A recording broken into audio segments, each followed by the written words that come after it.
2.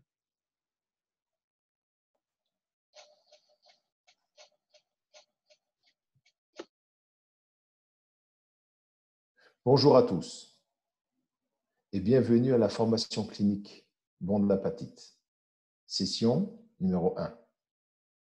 Nous allons passer ensemble plusieurs sessions de formation clinique afin d'affiner nos gestes chirurgicaux, ceci ayant pour but d'arriver à un résultat excellent dans toutes les greffes osseuses utilisant le bon d'hépatite. Ces formations seront uniquement cliniques. La première question qui se pose à nous est: faut-il combler après l'extraction d'une dent? La littérature professionnelle est très abondante concernant cette question. Et les résultats sont toujours les mêmes. Oui, il faut combler. Pourquoi? Tout simplement parce que toute alvéole qui n'est pas comblée entraîne une perte de volume osseux entre 40 et 60% dès la deuxième année après l'extraction. Les écrits abondent concernant cette question et arrivent tous au même résultat. Ainsi, oui, il faut combler et nous allons le voir à l'aide de quelques cas cliniques.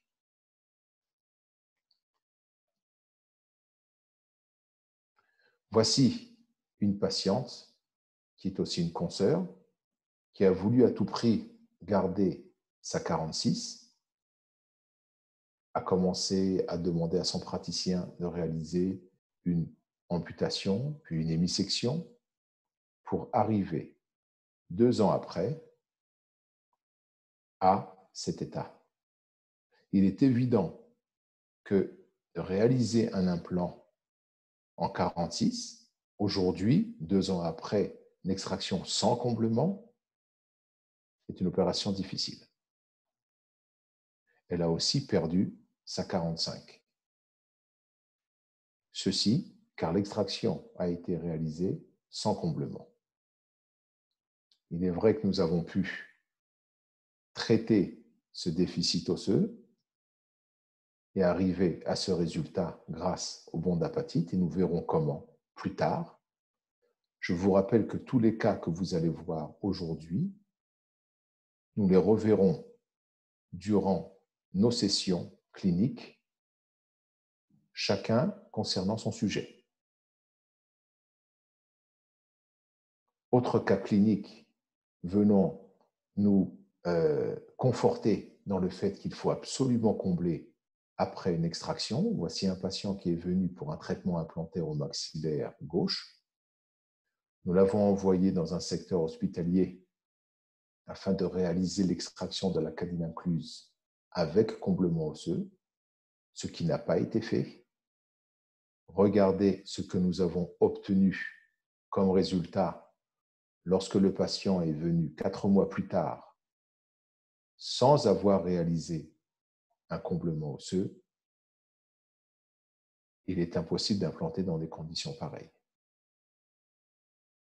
Nous avons, dans ce cas aussi, utilisé le bon d'hépatite et, après comblement osseux, nous avons rattrapé ce déficit.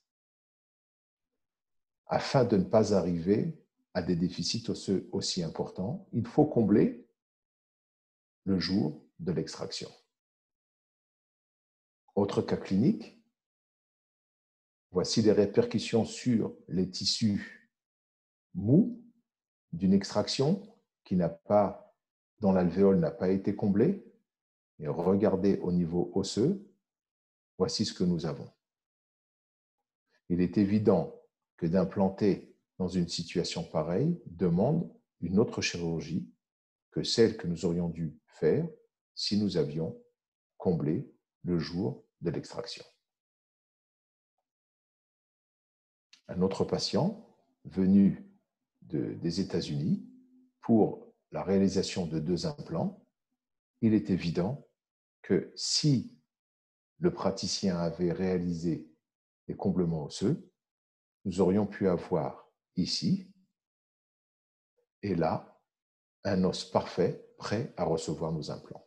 Nous verrons aussi ce cas ultérieurement. Mais lorsque vous avez décidé de réaliser un comblement osseux, ne vous précipitez pas à faire votre extraction. Il faut avant tout analyser votre cas clinique. Et sachez que l'analyse du cas clinique, c'est 80% du succès. Que faut-il analyser? Eh bien, nous avons 3 choses à analyser, c'est le secteur, les tissus mous et le déficit osseux. C'est ce que nous allons analyser aujourd'hui à l'aide de cette session. Ça nous prendra 25 minutes. À votre cabinet, ça ne prendra pas plus qu'1 minute.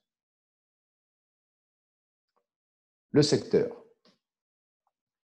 Eh bien, vous pensez bien que de réaliser un comblement osseux au maxillaire dans un secteur antérieur n'est pas la même chose que de réaliser un comblement osseux dans un secteur mandibulaire postérieur.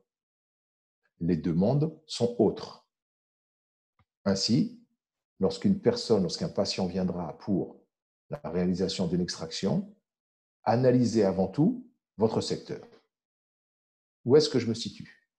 Au maxillaire ou à la mandibule? Secteur antérieur ou secteur postérieur? Il est vrai que de réaliser une extraction d'une 46 avec comblement osseux n'est pas le même challenge que de réaliser l'extraction de 2 centrales chez ces jeunes filles de 20 ans. Nous avons un impératif esthétique de conserver une papille, d'arriver à une ligne du sourire, ce que nous n'avons pas comme impératif dans le cas de l'extraction de cette 46. D'une autre partie, ici à la mandibule, nous avons une gencive kératinisée qui n'est pas très haute et un vestibule, une gencive libre, beaucoup plus importante que dans ce cas-là. Donc, avant tout, votre secteur maxillaire ou mandibulaire, antérieur ou postérieur. Puis, il vous faudra analyser les tissus mous.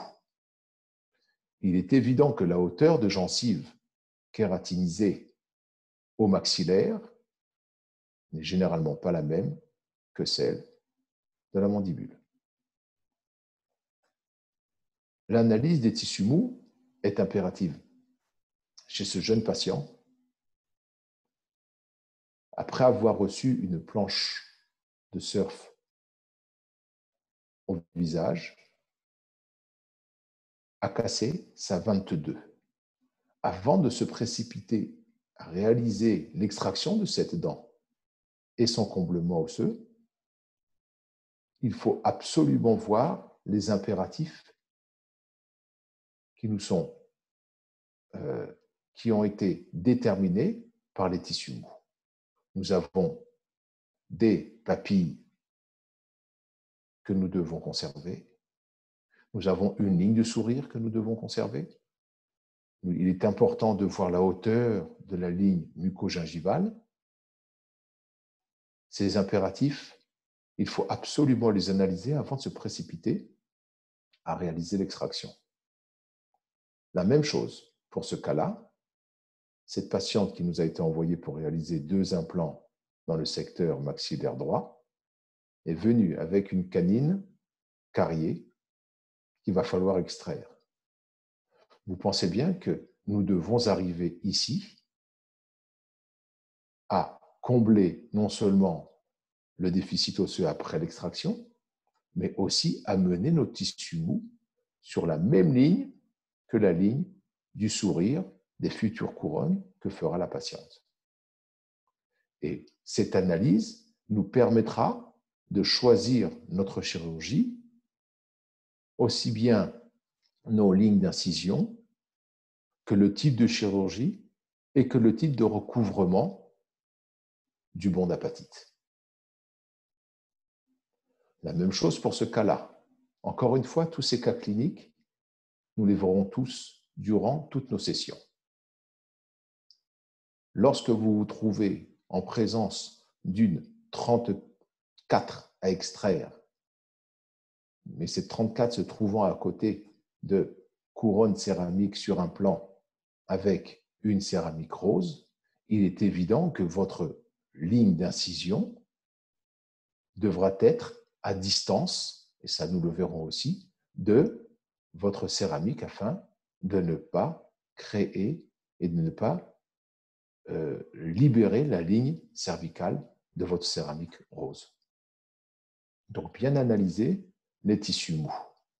Dans l'analyse des tissus mous, vous devez aussi vérifier si nous avons la présence de freins.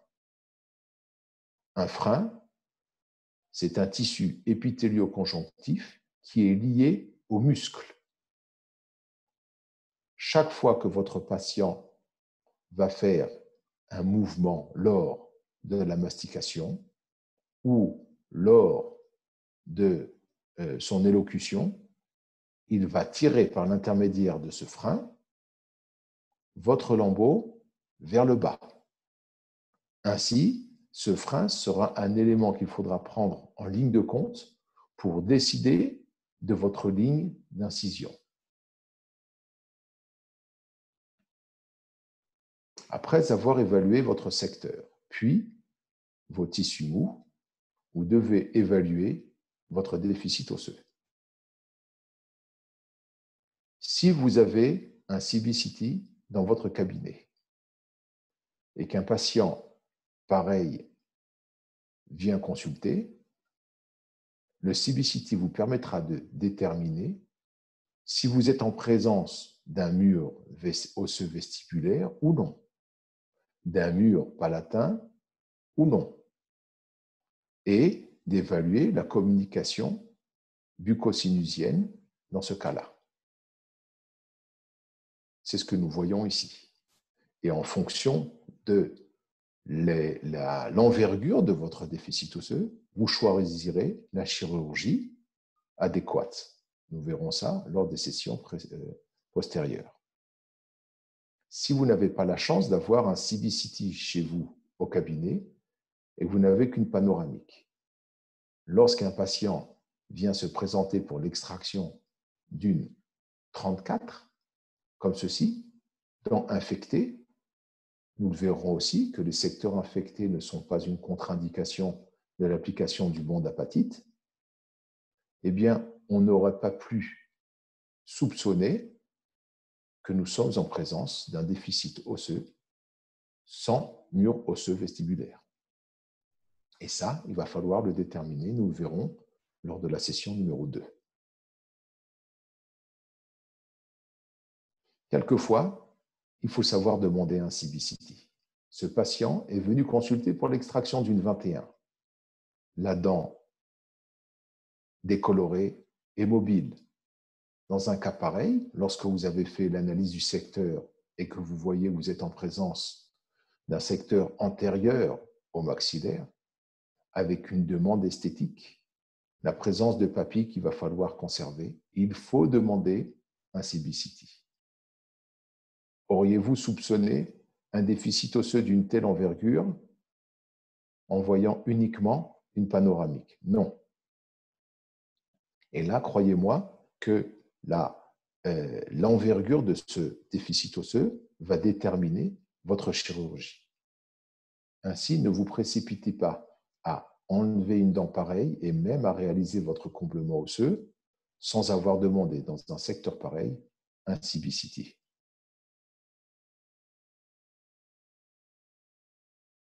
Voici le résultat obtenu avec sa couronne provisoire 3 mois plus tard, et nous avons bien conservé les papilles comme il se doit à l'aide du bon d'apatite.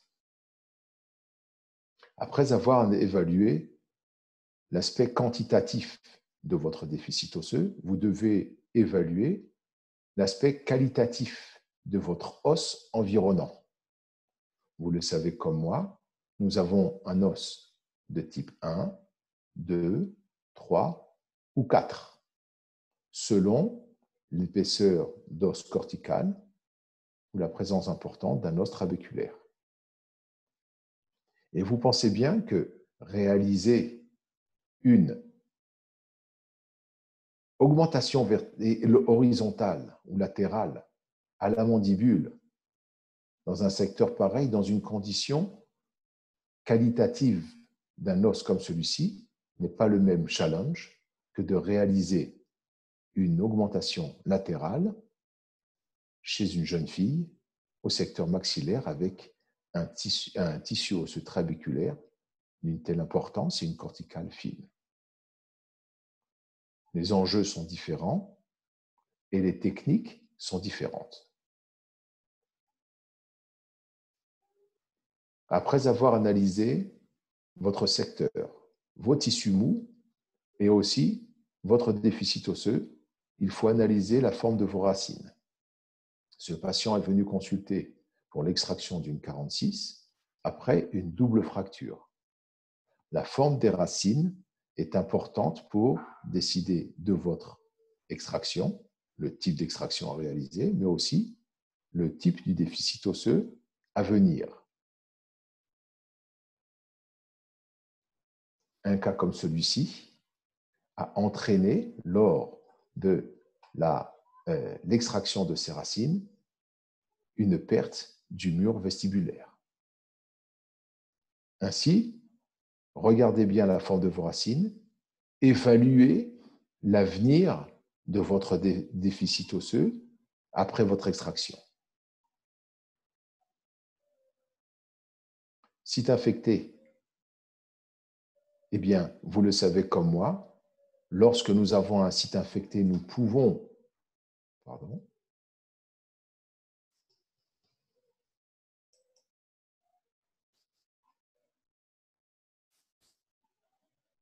voilà, excusez-moi, lorsque nous avons un site infecté, vous savez comme moi que l'envergure de notre déficit osseux peut dépasser la vision, l'évaluation de ce déficit à l'aide d'une radio.